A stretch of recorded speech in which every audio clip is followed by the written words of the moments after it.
So, ayan, for today's activity, we're riding the Singapore Flyers. So, ito yung view dito sa taas. So, napakaganda talaga ng view dito sa Singapore Flyers.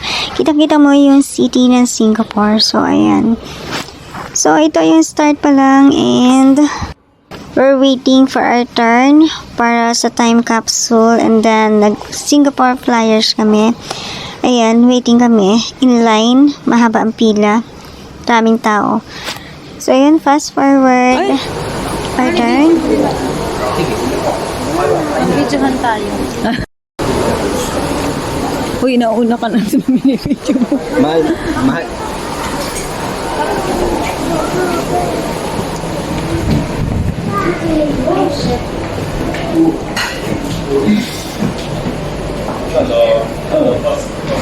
Parang balik ko na.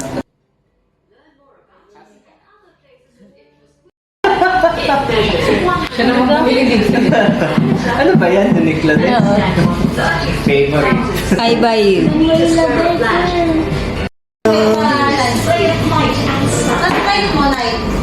Nakalight. Kaya ito muna isa. So, ayan guys, after minutes of waiting, andito na kami sa pinakatuktok o pinakataas ng Singapore Flyers at ito yung view na bumungad sa amin. So, tingnan nyo naman kung gaano siya kaganda. Ayan. So, kitang-kita mo yung City of Singapore. Ayan. Marina Bay. Yung Helix Bridge ng Singapore. Ayan. So, totally amazing and totally naman na napakasulat ng rides na to. So, yan. Na-enjoy ka rin to and na-enjoy namin. So, yan. Pwede rin ng kids dito.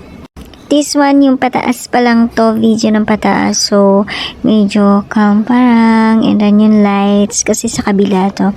And then yung kabila is yung nag-turn na siya dun sa may side ng For parents, to point your shoulder and really. Okay. It smells. Thank you, on the left. Slowly. Okay.